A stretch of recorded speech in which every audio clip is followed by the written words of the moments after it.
মোক বনা বুলি কৈছোঁ তাতে নাই বনা মই পাছত দেখাম তাতে তই বনা খালি পাছত মই এডিট কৰি দিম हेलो गाइस नमस्ते म तपाईहरुको आशिक कनवाल आज हामीले यहाँनिर स्पेशल यतिकै त हामीले गाउँमा खाइरहेको तर आज स्पेशल यहाँनिर हाम्रो भाउजूले पनि बनाइदिनु भएको छ एकदम दामी नयाँ मतलब नयाँ तरिकाको नयाँ आइटम खान पाउँदैछ आज क्रिसमसको दिन क्रिसमसको स्पेशल मिठाई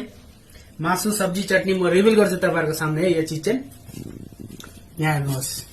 यो क्रिसमसको एकदम स्पेशल आइटम यो क्रिसमसको पिठा यहाँनिर फेरि नयाँ एउटा ठुलो पिठा यहाँ पकोडा यहाँ फेरि चिकन वाओ एकछिन म खाएर देखाउँछु ल तपाईहरुलाई पुरा गाउँको याद आयो पुरा गाउँको भाइब छ यो गाउँमा पनि खाएको यो साथीहरुको घरमै छेउछाउमा एउटा सुनेपछि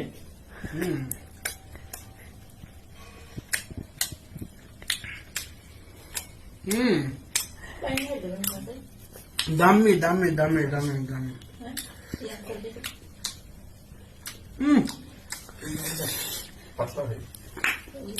दामी एकदम बबाल भजीलाई थैंक यू सो मच एकदम बढ़िया क्रिसमस का नयाँ मिठो खानु पाए र गाउँमा खाइरहेको थियो तर आज यहाँ पनि खानु पाए बेंगलोरमा एकदम भाग्यमानी छु म सबैजनाले इन्जोय गर्नलाई क्रिसमस मेरी क्रिसमस सबैजनालाई